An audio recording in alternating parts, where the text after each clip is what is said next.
Il est vrai que dans notre marche, et afin de creuser encore un sillon, une ligne, et non pas simplement un enseignement, je dirais qu'il y a des choses qui sont plus fondamentales que simplement le discours, la parole. C'est ce que nous sommes dans cette parole. C'est ce que nous sommes réellement dans notre âme. Et je dirais que il y a des lignes que l'Éternel veut véritablement tracer pour notre réflexion, mais aussi pour nous amener à nous élever et ne pas rester au même niveau, voire descendre de son niveau. Et aller plus loin, c'est quelque chose de fondamental. Vous savez que le mois d'Élul constitue quand même, malgré tout, un mois de pardon, de miséricorde, mais également un mois de teshuva. C'est-à-dire que le pardon et la miséricorde ne s'isolent pas de la teshuva. Une teshuva par rapport à Dieu, c'est vrai, dans nos manquements de l'année, dans les choses qui n'ont pas été cohérentes, et c'est le moment de réparer, mais également dans les relations les uns avec les autres. La relation familiale également. Il y a des déchirures, il y a des choses qui dysfonctionnent parce qu'on n'a pas le bon fonctionnement, parce qu'on n'applique pas les bons fonctionnements de la Torah, de la Bible, de l'enseignement de Mashiach. Et je crois que ça nous amène à des réflexions, d'examen de conscience, c'est vrai, car qui est le plus grand accusateur de l'homme? C'est la conscience.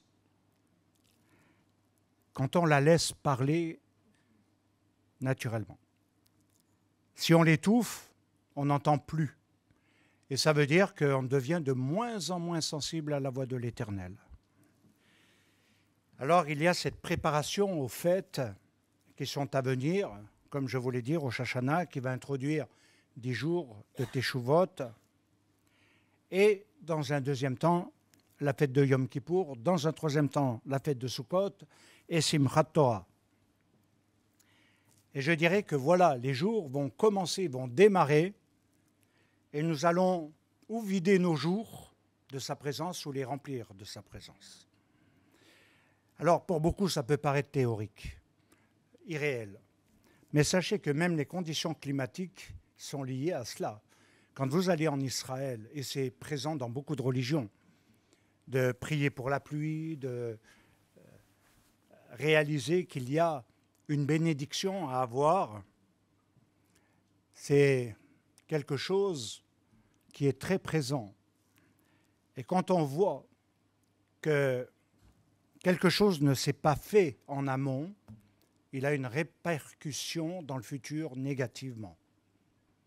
Simplement, le monde occidental n'est pas conscient de cela, de ce fonctionnement. Il est conscient que du jour présent, que de ce qu'il vit, de quelques projets. Il s'occupe beaucoup de sa personne et il oublie qu'il y a d'autres choses.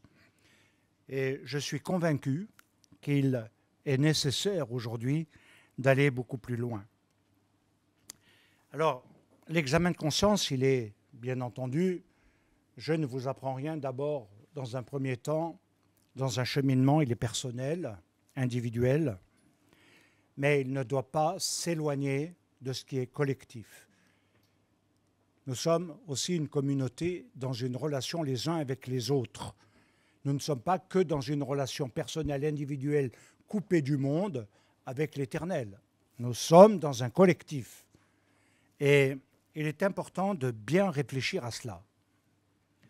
Car ça a son importance et ça aura son importance dans les années qui viennent à cause de ce qui est en train de se mettre en place, malheureusement, au travers des différents gouvernements et de l'Europe. Alors, je vous invite quand même à réaliser que dans ce sillon, il faut ôter toutes les scories, les amertumes, les rancœurs, les non-pardons. Comment allez-vous régler? Selon les schémas que vous avez déjà validés dans le passé et qui ne s'appliquent pas et qui ont du mal à trouver place et à être réels.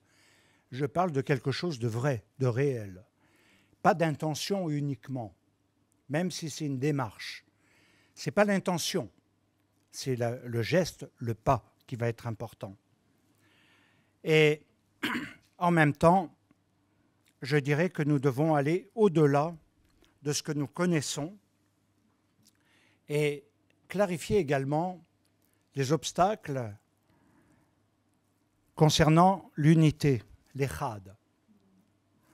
Pourquoi est-il si difficile?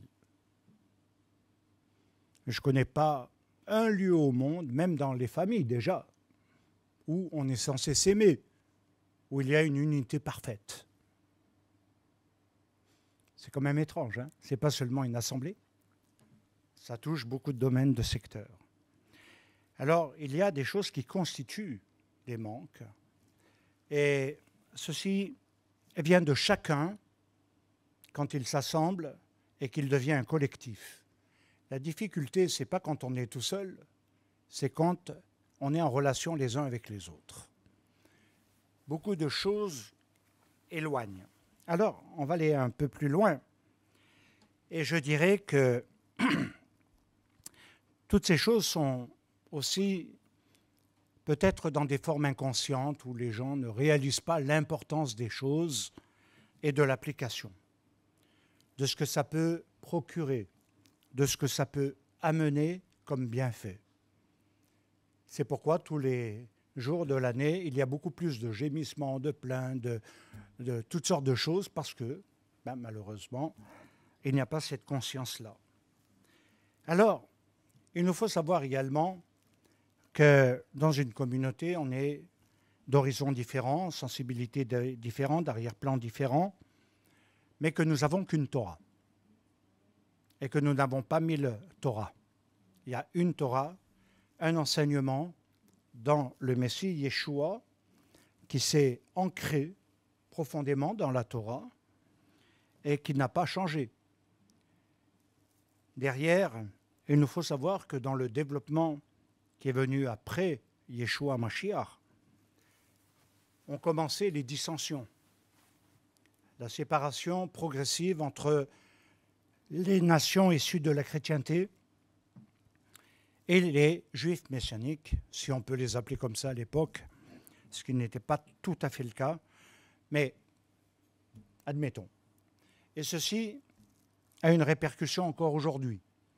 Quels sont les thèmes d'opposition que vous avez peut-être en vous-même, qui font qu'il y a du mal à être ensemble? Je dirais que ce sont des thèmes qui ont été assez virulents dans le passé, tels que ceux qui ont voulu dissocier la loi et la grâce. Je dis bien dissocier, voire opposer, de façon à montrer le côté inférieur et le côté supérieur. Et je dirais que ce n'est pas la seule chose.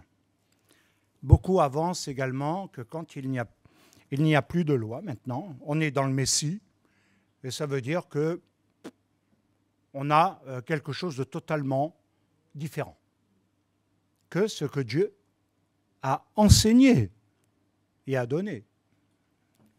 Et on pense que la liberté, c'est lié à cette grâce où tout est permissif, c'est-à-dire de pouvoir vivre d'une certaine manière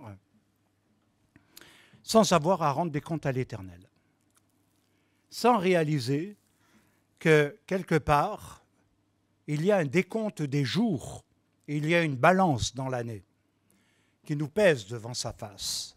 Et c'est ce que nous allons progressivement avancer.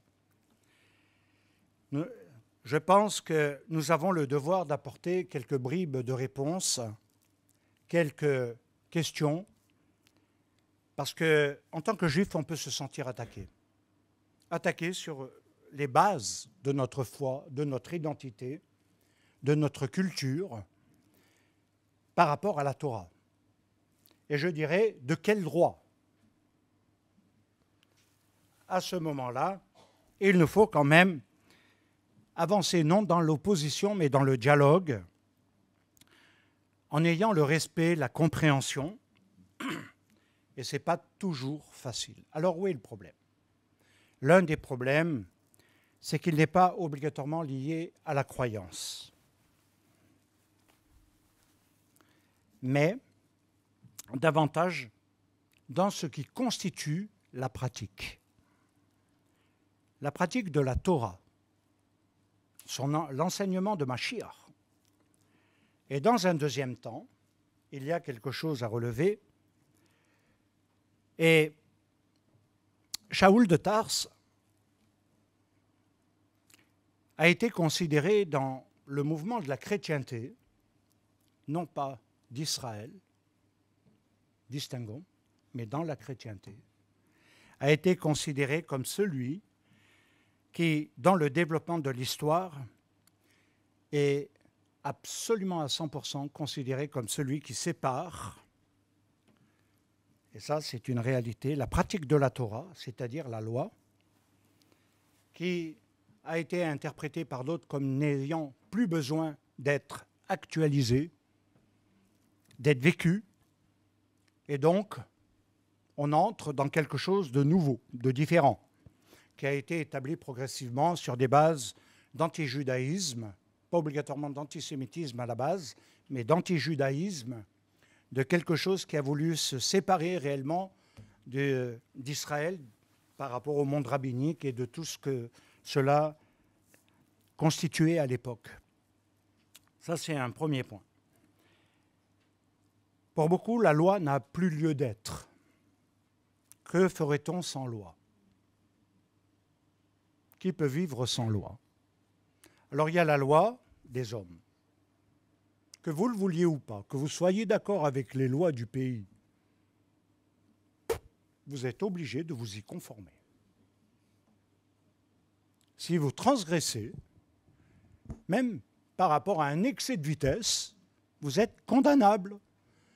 Que vous trouviez ça juste ou injuste ou pas bien, et à la limite exagéré, vous êtes obligatoirement sous cette autorité. Et vous pouvez prendre des avocats pour vous défendre, mais néanmoins, la loi, c'est la loi. Il y a d'autres lois. Le code français, il est plus élevé que les autres. C'est impossible de tout connaître. Mais néanmoins, vous devez bien prendre conscience que ça vous plaise ou pas, les lois ont été faites pour protéger l'autre, en grande partie. Contre le meurtre, l'agression, etc., il y a des lois. Autrement, il n'y a pas de condamnation. Il n'y a pas de possibilité de dire à quelqu'un tu as enfreint la règle, je vais te condamner. S'il n'y a pas de loi, tu ne peux rien lui dire. Il a tous les droits. Ce qui est dommage, c'est que beaucoup se comportent spirituellement comme n'ayant pas de loi, mais des normes morales, ce qui n'est déjà pas mal, mais est-ce que c'est vraiment ce que Dieu nous demande? Ou d'avoir quelque chose de plus? Et c'est là que, en même temps, nous allons peut-être avancer dans ce qui nous amènera à comprendre ce qui sépare et ce qui unit.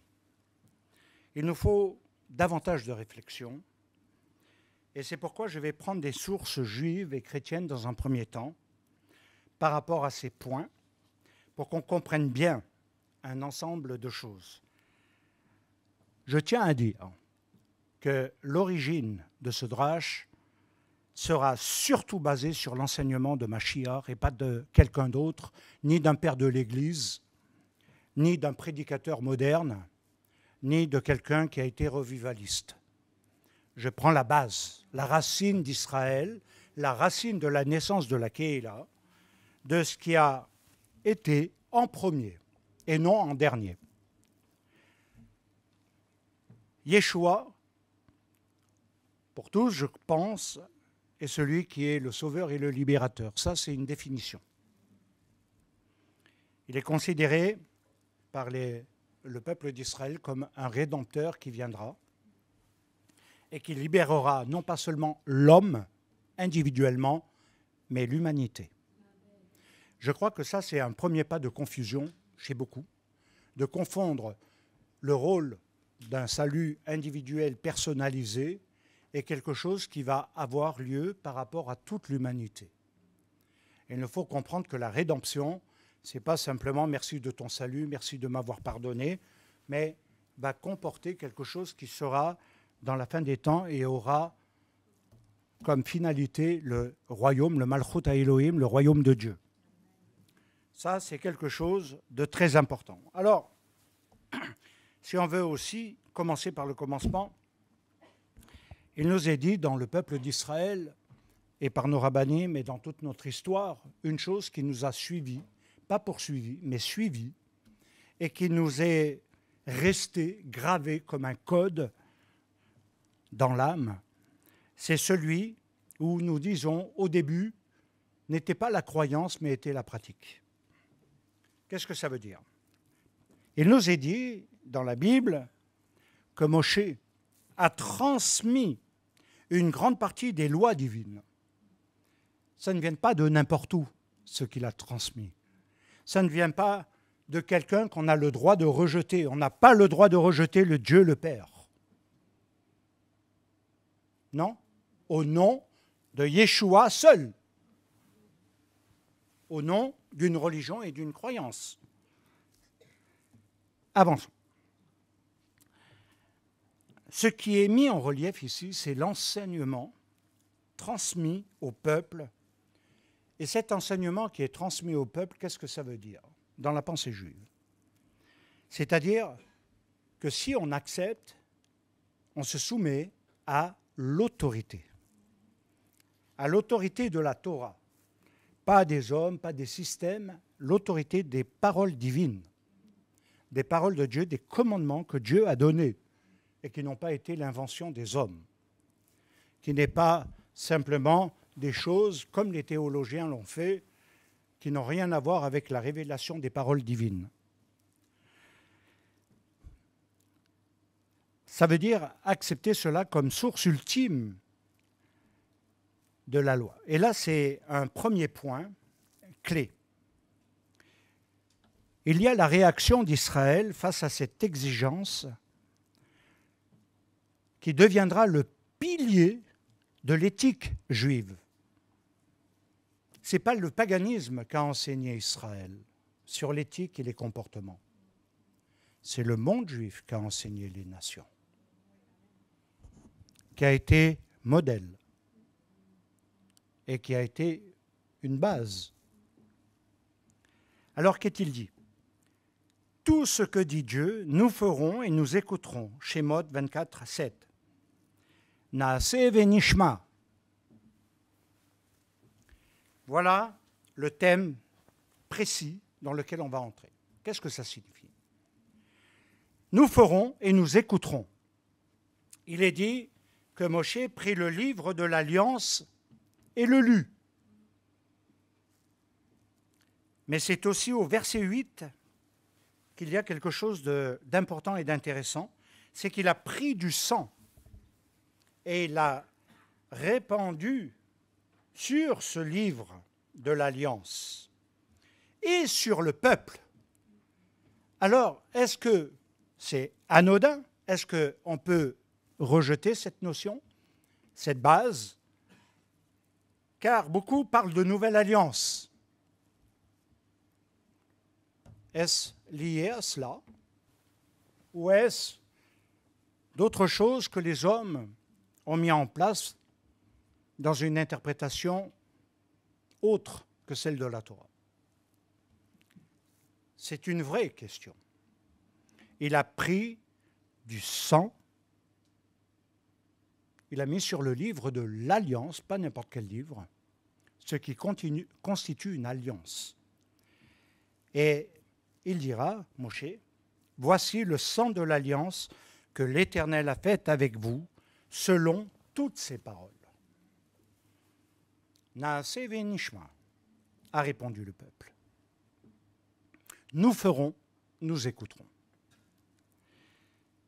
Le sang de l'Alliance qui est sur cette base, nous pouvons la trouver dans Hébreux 9, au verset 19, qui nous dit « Moshe prit le sang des veaux et des boucs avec de l'eau, de la laine écarlate et de l'hysope, et il fit l'aspersion sur le livre, lui-même et sur tout le peuple. »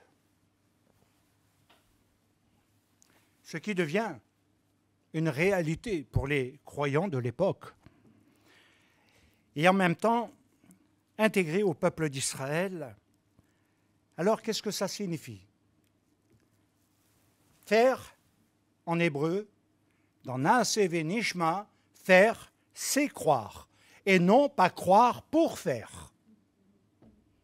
Et c'est ce que nous allons tenter d'éclairer à ce niveau-là, parce qu'il nous faut bien comprendre et bien réaliser, je le réalise depuis maintenant très longtemps quand même, et de plus en plus de manière claire.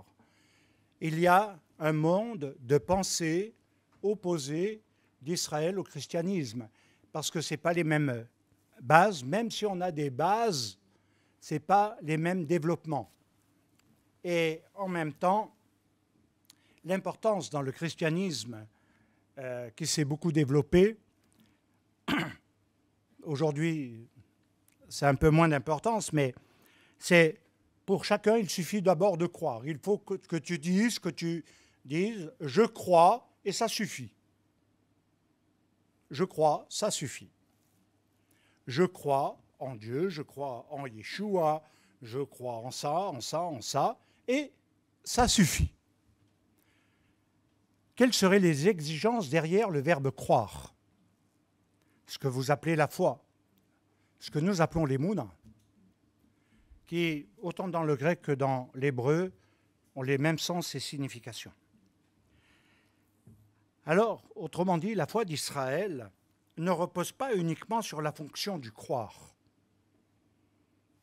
Si, pour beaucoup, je crois en la parole de Dieu, je crois en ça, sans avoir même compris ce qu'elle veut dire, ce qu'elle délivre comme message et ce qu'elle a comme code, alors on est en droit de se poser la question, mais qu'est-ce que l'on croit vraiment? En quoi on croit vraiment? Alors la foi d'Israël, elle ne repose pas sur cette fonction. Croire dans le monde, c'est la combinaison de l'action et de l'entendement, de l'acte et de l'intelligence. Ça, c'est une chose. Le terme émouna en hébreu, que l'on peut traduire par foi, mais qui n'est pas seulement uniquement lié à ce terme de foi, croire, etc., il est construit sur une racine, aleph, mem, nun, qui signifie confiance, et elle se fonde dans le Shema Israël, et tu aimeras l'Éternel de tout ton cœur, de toute ton âme et de toute ta force. Autrement dit, de tout ton pouvoir, de tout ton être. Aleph, Mem, Nun, c'est aussi Amen, Emet. Ça veut dire le Amen, ce qui est vrai, cette base de vérité. Et également, dans le Emet, nous trouvons toutes les lettres de l'alphabet constituées dans son alphabet de la création, qui nous amène à réaliser non seulement les étapes, mais que le Amen est un mot important dans le judaïsme. Ce n'est pas simplement un acquiescement que nous devons faire à la fin de quelque chose, ou parfois, comme je l'ai entendu, le dire à n'importe quel moment, mais d'aller beaucoup plus loin. Pour être totalement dans la foi d'Israël, il n'est pas question de comprendre que, comme je l'ai fait en théologie, d'essayer d'y amener quelque chose qui serait dogmatique. La foi n'est pas dogmatique, ni dans le judaïsme, ni dans le christianisme, ni dans la théologie. C'est quelque chose qui dépasse le dogme. C'est quelque chose qui dépasse beaucoup de choses, en fait, parce que le véritable lien qui n'a pas été obligatoirement fait dans les années passées, c'est que le Shema Israël est la base, l'écoute de Dieu est la base de Naaseh Venishma. Par ailleurs, il nous est dit que dans les fondements du christianisme, ils ont placé, et c'est une différence avec Israël, ils ont placé la foi au-dessus de tout dans les systèmes théologiques. Et cela veut dire tout simplement que croire n'est pas obligatoirement faire. Croire, c'est être dans des vérités. Ça a été placé au-dessus de tout le reste. Et c'est ce qui marque également une différence, peut-être un peu conflictuelle avec Israël, entre le juif et le chrétien, parce qu'il va se trouver dans cette compréhension de ce qu'est l'émouna. L'émouna, dans le concept hébreu, n'est pas quelque chose que l'on prononce comme une vérité, mais quelque chose qui se conçoit dans l'âme. Ce qui signifie que Dieu n'est pas celui de l'intellect, n'est pas quelque chose qui relève uniquement du raisonnement, mais il intègre une fonction, celui de la joie et de l'amour. Le défi à se lancer dans la foi d'Israël, c'est comment croire sans savoir. Comment croire sans savoir. Comment placer sa confiance sans savoir à qui et à quoi. C'est une question très importante. On entend couramment « j'ai confiance en Dieu », mais dans les actes, il y a un manque de confiance. Dans le réel, il y a un manque de confiance. J'ai confiance, mais en fait, je n'ai pas confiance, je ne fais pas confiance. Je crois, mais en même temps, je n'applique pas. Et c'est pourquoi il y a beaucoup de confusion dans les pensées de chacun. Ce qui est important, c'est que si tout tient du croire avec des pratiques concrètes, c'est ce qui fait que la Torah est très loin d'un code rigide. Voilà le deuxième écueil qui a été mis. La loi, c'est rigide. La loi, c'est dur. La loi, c'est exigeant. La loi, c'est quelque chose qui oblige. C'est un carcan. C'est difficile. Ça nous prive de notre pseudo-liberté. C'est comme ça que ça a été interprété, même si je le résume. Et c'est pourquoi, Naaseh Venishma, nous ferons tout ce que nous aurons écouté dans la réalité. Dans la traduction littérale, étymologique, nous allons trouver non pas seulement si j'écoute une théorie d'un message, d'une doctrine, de quelque chose. Non, en réalité, Naaseh Venishma nous amène à comprendre. Nous ferons tout ce que nous aurons écouté. Je m'emballe trop. Et cette prise de position spirituelle, elle est l'acceptation du royaume de Dieu. Parce que ça veut dire entrer dans quelque chose qui va devenir concret. Et non pas simplement avec de la nébulosité où on ne sait pas vraiment où on va et on change de mode. Dieu sait si dans l'histoire les modes ont changé, les croyances ont changé. Elles ne sont pas restées stables. Vous ne pouvez pas me dire ça après 50 théologies. Et je pense que Mme Chotard, qui est aussi, je crois, vous avez fait de la théologie, hein, on ne peut pas dire ça. On ne peut pas dire c'est resté fixe dans une ligne, dans quelque chose qui a certes aurait pu évoluer, mais qui n'est pas resté dans une ligne, mais qui s'est divisé en multilignes. Ce qui fait qu'il est pratiquement difficile aujourd'hui de se repérer. J'entends beaucoup, je cherche la vérité.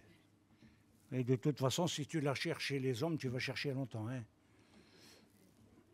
Il y a un homme qui a attendu 107 ans comme ça, il est mort. Eh bien, cette fonction est importante. Alors nous voulons maintenant quand même aller un peu plus loin. Je ne peux pas, dans ce cadre-là, développer également tout ce qui s'est développé au travers des raisonnements philosophiques, même dans le christianisme, qui ont modifié les concepts, qui ont apporté une autre approche, une autre façon d'étudier et de découvrir finalement qui est Dieu. Nous allons voir ce qui est à la base des polémiques et d'oppositions et qui peuvent toucher beaucoup de personnes encore aujourd'hui. C'est dans l'Épître aux Romains que nous allons prendre une base au travers de Shaoul de Tarse qui va distinguer 3 types d'hommes. Les gentils impies, les gentils croyants, et troisièmement, les juifs.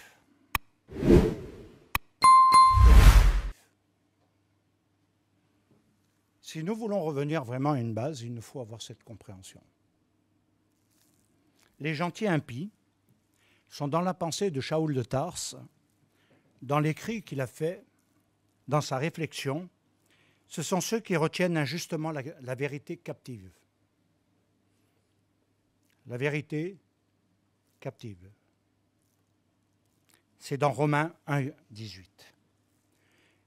C'est-à-dire qu'ils connaissent la vérité sur Dieu et de Dieu, car elle est vraiment visible depuis la création du monde. Et on sait aujourd'hui que même la science se rallie de plus en plus à cette évidence-là, même si d'un autre côté, eh bien, il y a toutes sortes de raisonnements pour écarter cela.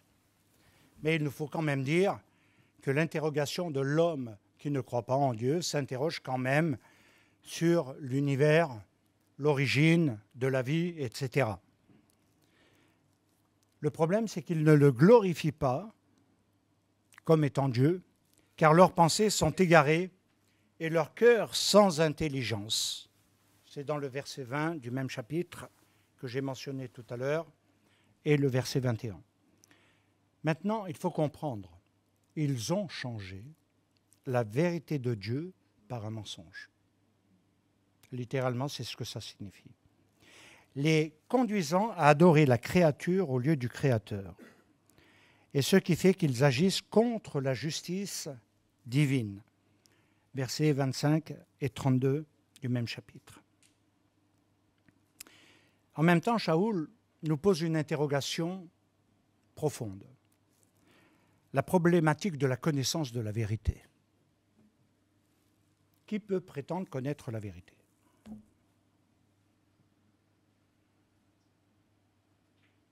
Je sais que dans une certaine forme, dans le christianisme, on affirme qu'on a la vérité par rapport à tout le monde. Qu'on a la seule vérité, qu'on est les détenteurs de cette vérité. Or, la vérité est en Dieu. Elle n'est pas dans un dogme, elle n'est pas dans une religion. Et je dirais que c'est l'un des problèmes qui est abordé par Shaoul de Tarse quand il parle des gentils des nations. Des gentils des nations qui se sont approchés, qui sont pieux et qui s'opposent à ce monde juif quand même. Alors, c'est ce que Shaoul de Tarse va tenter d'appliquer par rapport à un modèle qui pourrait être philosophique de l'homme vertueux. Qu'est-ce que ça veut dire, être vertueux? Et il va relever l'homme et la vérité. L'homme et la vérité. Ce qui va prendre forme après dans le développement de la pensée de la chrétienté, du christianisme, c'est que la vérité ne va pas être extérieure, elle consistera à être à l'intérieur, dans l'intériorité de l'âme. Et c'est comme ça que beaucoup se définissent. Nous avons la vérité, j'ai la vérité. Et quand il y a une différence, quand il y a quelque chose qui ne coïncide pas avec leur croyance, il y a bagarre. Il y a opposition, il y a affrontement. Alors, dans un premier temps, c'est des versets bibliques, après, c'est des interprétations. Après, ce sont toutes sortes de choses pour justifier sa croyance et sa vérité. Ça, c'est l'une des choses qui s'est établie. Alors, cette intériorité, ou ce principe clé, c'est qu'il définit une faculté pour diriger l'homme. Shaoul va situer cela dans le cœur, ce qu'on appelle l'hégémonikon, la partie qui gouvernante de l'âme. Et là, on n'est plus dans quelque chose d'anodin. On est dans quelque chose qui va orienter, diriger, former les sentiments, les émotions au travers de la pensée. L'un des principes clés de sa pensée, à Shaoul de Tars, c'est l'intériorisation du logos. Lorsqu'il aborde la question de la loi, d'une part écrite sur la pierre, et il l'opposera dans 2 Corinthiens 3.3 à quelque chose qui deviendra une nouvelle loi, inscrite dans le cœur. Et c'est ainsi que nous devons comprendre le relief. Une loi écrite sur les pierres, c'est l'Ancien Testament, dans ce que le christianisme a développé. Une loi sur les pierres, ce n'est pas vivant. C'est quelque chose qui est ancien et qui concerne les Juifs et Israël. Mais en aucun cas ne concerne les nouveaux croyants, gentils des nations, au travers de l'application. Ça, c'est une réalité. Alors, il va dire la nouvelle loi inscrite dans le cœur, Romains 2.15, ce qui signifie que pour beaucoup de gens que j'ai pu rencontrer, tout à coup, il y a une infériorité de la loi d'Israël, dans la compréhension d'Israël, la Torah. La Torah devient inférieure. La Torah devient moins présente, elle devient moins importante puisque nous avons une nouvelle loi dans le cœur. Or, si je vous pose la question, en quoi consiste cette nouvelle loi dans le cœur, il sera difficile de répondre. Ça veut dire, quels sont les commandements nouveaux que vous suivez? Ça veut dire, quelle est la nouvelle adaptation de commandements que vous suivez? Ça veut dire que vous devenez vous-même celui qui va établir vos propres lois. Votre propre marche, votre propre halakha, et définir un certain nombre de choses par rapport à ça. C'est comme ça qu'on en est arrivé au remplacement et d'avoir rejeté en quelque sorte ce qui était à la base, ce qui était le fondement même de la vie du Messie, ce qui était présent dans tous les shléchim du début du siècle. Ceci est fondamental parce que cette loi-là, cette Torah, cette loi écrite, ne revêt pas la même importance pour tous.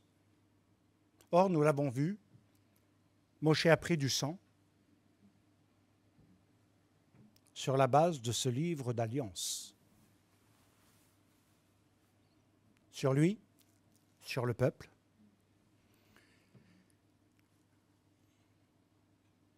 Est-ce que ce n'est pas important? Chacun doit répondre. Mais voilà.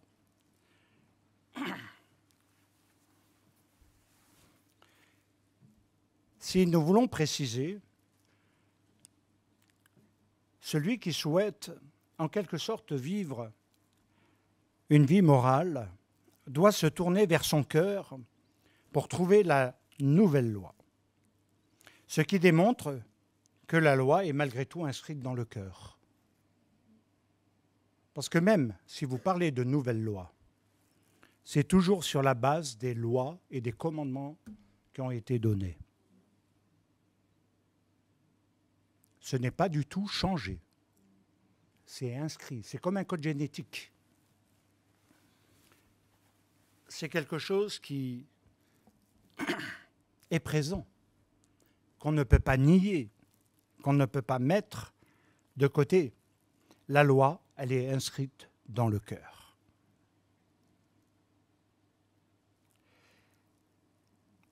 Une chose que nombre de pasteurs et théologiens croyants utilisent pour accentuer la différence et la séparation entre juifs et croyants, on peut se revendiquer du même Messie, du même nom, Yeshua, et ne pas aboutir dans les mêmes choses. Pourquoi? Qui a établi cela? C'est important parce que le problème va venir maintenant, non plus seulement dans tout ce qu'on a défini au travers de la croyance de certaines choses, mais ce qui divise le plus, c'est la pratique. Quelle pratique? Quelle pratique pratiquer? Quelle pratique pratiquer?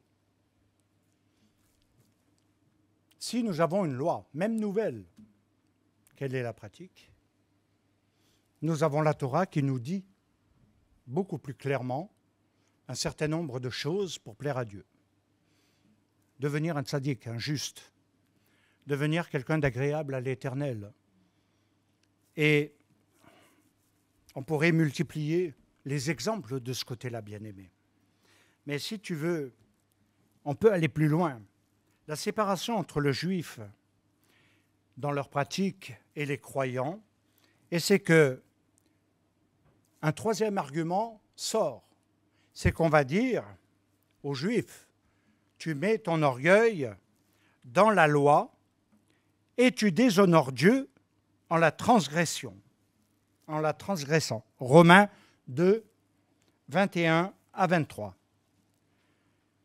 Alors, dans son application, pour Shaoul, quand il parle du juif, car beaucoup ont séparé un peu cette notion, et je crois qu'il nous faut comprendre la pensée de Shaoul, qui lui-même est juif, qui lui-même est rave, qui lui-même a été fondé dans la pensée d'Israël. Le juif, pour lui, est quelque chose d'important, et que la loi n'est pas obligatoirement extérieure, comme beaucoup le croient. Elle repose sur la loi donnée par Dieu et qu'Israël a reçue et dans lequel il a dit « Naaseh venishma ». Et c'est pourquoi il est entré dans ce chemin, dans cette constance, dans cette fidélité, parce que c'était quelque chose qui différenciait de tout paganisme, de toute idolâtrie, qui séparait totalement les mauvaises pratiques et les mauvaises mœurs, les mauvais fondements familiaux, les mauvais fondements de fonctionnement économique, etc. Il n'y a qu'à voir ce qu'étaient les nations et les rois des nations autour. C'était très barbare avec non seulement les sacrifices humains, avec toutes sortes d'autres procédés. Au lieu d'avoir un Dieu qui les guide, ils avaient soit un gourou, soit un sorcier, soit un magicien, soit les astrologues, soit des personnes qui étaient équivalentes. Et tout a fonctionné là-dedans dans une forme de superstition et de peur, ce qui alimente la plupart des pensées d'aujourd'hui de beaucoup, la peur, la peur, la peur, la peur des sorciers. La peur, alors qu'ils confessent parallèlement Dieu est grand, Dieu est fort, Dieu est puissant, et dès que tu parles de quelque chose comme ça, ils ont la trouille. Et je dirais que je marque l'incohérence. Voilà, on croit, on a un Dieu puissant et fort, et puis d'un autre côté, on a la trouille.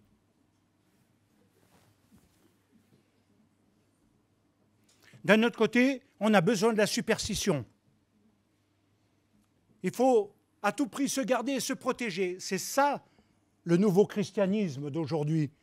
C'est un truc protecteur, une amulette spirituelle pour éviter, justement, alors on court vers tout le monde pour qu'il prie, qu'il nous protège, qu'il nous délivre, et on tourne autour de ça tout le temps. Voilà, voilà, voilà. Où est le concret? Où est le concret pour la fin des temps? Dans ce qui se prépare dans les nations. Si vous avez la trouille maintenant, vous aurez une plus grande trouille demain. Parce que les choses vont véritablement s'aggraver. À tous les niveaux. Je reviens, après cette parenthèse. Alors, pour beaucoup, l'interprétation qui en a découlé, c'est que la loi, elle est devenue intérieure, sans savoir ce que ça veut dire vraiment, et qu'elle est spirituelle. Tout est spiritualisé. Dans l'âme, où se trouve la raison, le raisonnement, la capacité de la réflexion, alimentée par l'esprit philosophique, ou la loi de la Torah, où Dieu dit. Dans le principe philosophique, c'est l'homme qui dit. C'est le penseur. C'est celui qui réfléchit. Certes, comme Platon, Socrate et autres ont amené des bonnes réflexions quand même. Il ne faut pas non plus rejeter l'ensemble. Mais nous savons qu'il y a beaucoup d'influences de la philosophie, du raisonnement, et notamment Philon d'Alexandrie, qui a été très influencé par Platon dans sa pensée, dans son développement chrétien de dogmatique et de choses. On ne peut pas dire que c'est une loi pure. On ne peut pas dire que c'est une loi dépouillée de l'influence païenne et des mythologies et des interprétations de personnes qui ne croyaient peut-être même pas en Dieu, mais en des divinités. La loi est intérieure. Il y a la raison.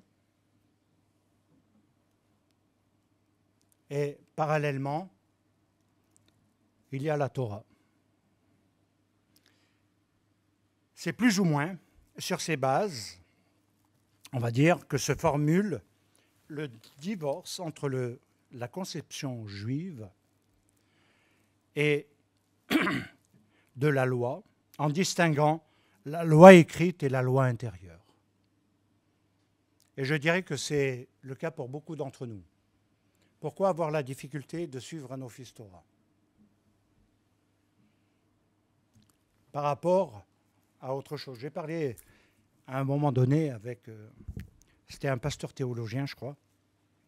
Et il me disait, votre Shabbat. J'ai dit, qu'est-ce qu'il a, mon Shabbat? Votre Shabbat, c'est de la liturgie, c'est rituel. J'ai dit, oui, au moins c'est rassurant, on ne dévie pas.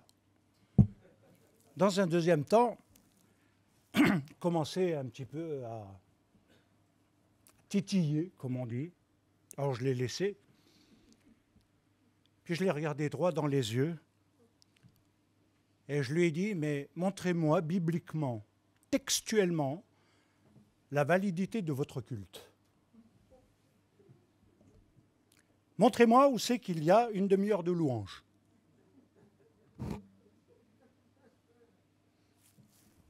Un autre truc, montrez-moi que Dieu, en Yeshua, a vraiment annulé le Shabbat et que vous dites, nous c'est le dimanche. On a mis le dimanche pour X raisons. J'ai dit oui, d'accord, mais admettez que c'est vous en tant qu'homme et que ce n'est pas Dieu qui a donné cette loi. Nous, on a la loi du Shabbat. Et vous comprenez que là, il y a une dissension totale. Qui suit-on? Yeshua fait le Shabbat. Shaoul a fait le Shabbat. Les premiers croyants ont fait Shabbat. Ils allaient dans les synagogues. Et je dirais, les bases cultuelles sont dans le Shabbat. Ça peut vous surprendre, mais toutes les bases de la Torah reposent sur le Shabbat. Les jours, la notion des jours, la notion du temps, la notion de l'espace, la notion des accomplissements dans les prophéties sont liées à ce qui définit le temps. Hors du temps, c'est le jour du Shabbat. Et il n'y a aucun autre jour qui peut le remplacer. On veut remplacer, on a une nouvelle loi, on a une nouvelle forme cultuelle. Et même si dans le temps de la chrétienté, la forme cultuelle était assez proche de la liturgie du temple, néanmoins, malheureusement, elle s'est beaucoup séparée. Je ne dis pas cela pour accuser ni quoi que ce soit. Je dis simplement que nous devons comprendre les bases du divorce et que le remplacement joue sur tous les pivots et qu'on peut le justifier. Alors moi, ça ne me dérange pas. Simplement, je n'ai pas l'impression d'obéir au commandement de l'Éternel. Quand moi, je lis le 4e commandement, fondement, au même titre que tu ne tueras point ou tu ne feras pas d'adultère, pour moi, pour la validité, il me semble que c'est la cohérence même, la logique. Et que je sais que ça est un principe réel qui nous donne de suivre l'Éternel de tout notre cœur et de marcher dans ses voies, d'appliquer et non d'adapter d'une autre manière. Comme vous le savez, j'ai été 10 ans pasteur, donc je connais bien également le sujet. Et finalement, qu'est-ce qu'ils font le dimanche? Qu'est-ce que vous faites le dimanche? Hein? Vous pioncez? Vous regardez la télé, vous allez dehors, vous allez vous promener? Qu'est-ce que vous faites? Shabbat sanctifie le temps. Shabbat sanctifie le nom du Seigneur. Et il nous faut comprendre que, par exemple, même quand vous parlez du dimanche, il n'y a même pas de règles de vie. Vous dites c'est le jour du Seigneur, c'est un culte, ça va durer 2 heures, 3 heures, et ça s'arrête. Et tout à coup, il y a une vie normale. Alors, ça ne me gêne pas, mais c'est de comprendre la cohérence dans l'application.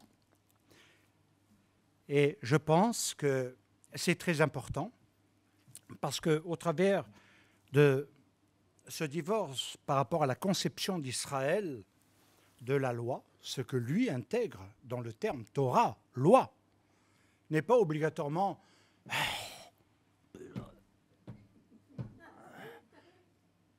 tu ne commettras pas d'adultère. Ah! Ou d'autres commandements qui nous demandent de nous rectifier dans sa justice. Et le modèle philosophique selon lequel la loi est dans le cœur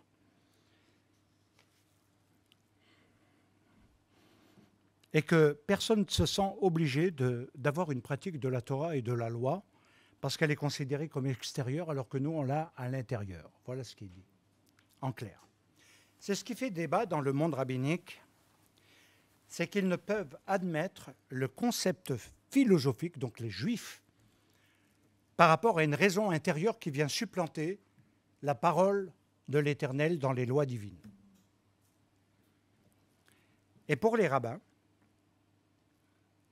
on a développé jusqu'à présent un peu le concept chrétien. Pour les rabbins, leur concept est anti-philosophique. Voilà la différence. C'est pourquoi Naaseh Venishma. Par le fait que pour obéir à la loi, autrement dire, être dans l'action, avoir une action concrète de sa vie par rapport aux autres, mais aussi parce qu'elle est rattachée à la bénédiction. Une bénédiction autant économique, une bénédiction sur le peuple, la famille, la terre, l'eau, la nourriture. La nutrition va devenir un problème. On a épuisé toutes les ressources de la terre. Et croyez-moi, l'inconscience qui est liée aux besoins de trucs perso est en train de supplanter les vrais problèmes du futur. Et peu de croyants s'engagent suffisamment. Alors oui, on peut toujours développer la forme de prière et puis toujours vouloir être celui qui est au top là et qui, ah voilà, il a bouleversé une demi-heure et après tout le monde l'oublie. Hein. Voilà. On a remué ciel et terre, mais on n'a pas changé la planète. On n'a pas empêché l'ennemi de prendre possession de la terre, d'où le fait qu'Israël est une terre de bénédiction. Et que Dieu a donné non pas une terre de malédiction, mais de bénédiction. Parce que même les ressources nutritionnelles, aujourd'hui, sont en Israël. On va manquer d'eau. On manque déjà d'eau. Et quand il y a un problème de nourriture, le monde panique. Tout le monde panique. Tout le monde panique. Et ça amène des trucs incroyables où on n'aurait pas pensé que l'homme en serait capable. Et pourtant, c'est vrai. Alors, ce que veut dire tout cela pour Israël et les Juifs, si on est anti-philosophique, ça se définit par le fait que pour obéir à la Torah, c'est-à-dire avoir une action concrète par rapport à Dieu, il doit accepter une source d'autorité extrinsèque à lui, extérieure. Il doit accepter une source extérieure. La source d'autorité réelle qui nous conduit, elle ne se trouve pas dans la parole et le charisme des hommes. Elle ne se trouve pas dans la brillance humaine. Elle se trouve dans la Torah, dans la Bible. Et les rabbins mettent en avant le fait que la priorité de la pratique par rapport à la théorie, il y a une théorie de la connaissance de la vérité, c'est que l'obéissance à l'autorité divine est dans Naaseh Venishma. C'est dans le Midrash qu'on va trouver la compréhension. Le Midrash fait que l'enseignement se manifeste par un engagement total en Dieu et en sa loi. L'engagement en Dieu n'est pas dissocié de la loi. On ne peut pas. Un Dieu sans loi ou dans une loi adaptée n'est pas cohérent. Et c'est pourquoi il est important que cela puisse se traduire par une acceptation inconditionnelle de la Torah, de la loi. Est-ce que ce que Dieu a dit est mauvais? Même Shaoul le dit, hein, que la loi est bonne.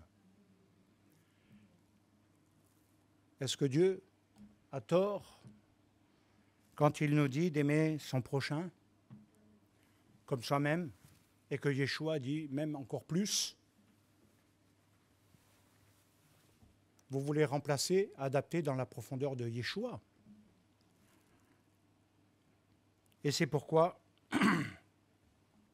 ça se traduit automatiquement par Naaseh Venishma. Et je pense que ce que nous pouvons dire en conclusion, ce n'est pas de vouloir être dans l'opposition, mais de faire comprendre qu'on n'a pas à s'opposer.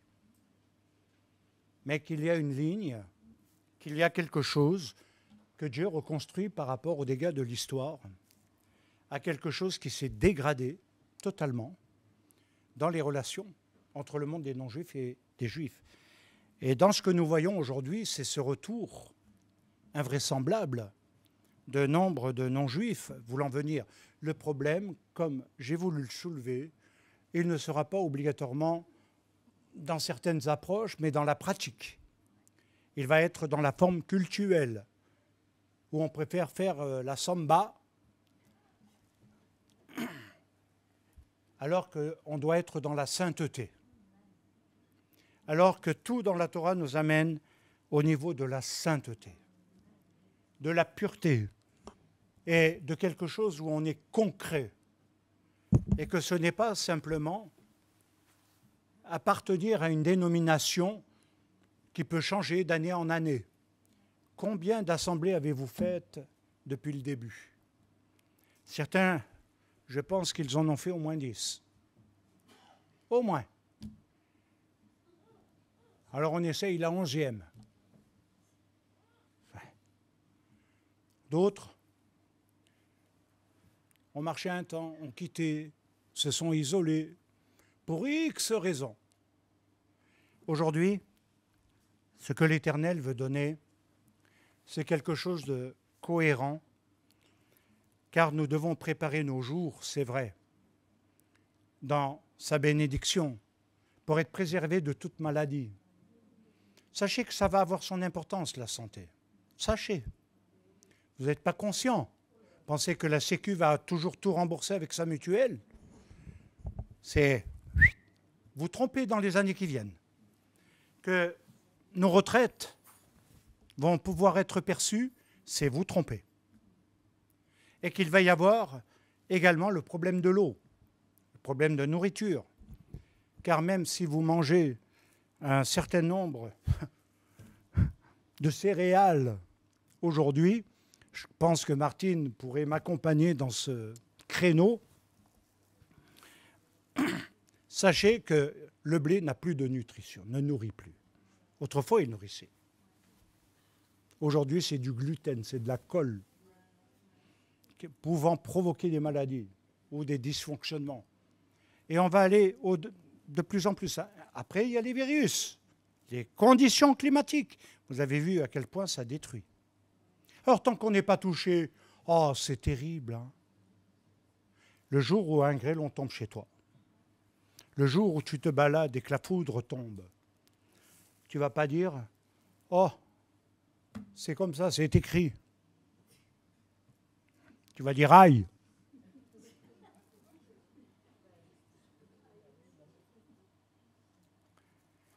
Sachez qu'il y a un enjeu et que ce qui va redresser dans le monde invisible, c'est la droiture, l'intégrité, la justice. Ce qui va redresser, c'est le fait qu'il y ait des personnes qui vont s'opposer à ce mal et non simplement s'occuper d'eux-mêmes. Et je pense que c'est important d'avoir abordé peut-être courtement parce que c'est un très long sujet. Là, c'est à peine l'intro. Mais de pouvoir aborder des questions cruciales. Je ne vous demande pas d'être d'accord, mais si vous êtes avec nous, vous marchez avec nous. Et qu'on applique tout simplement ce que Dieu nous demande. Au moins, je sais ce que Dieu demande. Et non pas ce que j'ai envie de faire. Vous savez, ça, c'est deux lois opposées. Hein. Ce que j'ai envie de faire, ce que j'ai à cœur de faire, ce que j'ai comme désir de faire, ce que j'aimerais devenir être, c'est la nouvelle loi. Si j'obéis à Dieu, je fais taire tout ça et je lui suis agréable. Que l'Éternel vous bénisse, Toda Rabba, et bon cheminement dans le temps des Louls pour que nous puissions prier aussi à cause de ces dissensions, pour se réconcilier, pas s'opposer, de mettre de côté l'opposition et d'accepter ce qu'est l'autre dans sa différence et de marcher dans les voies de l'Éternel.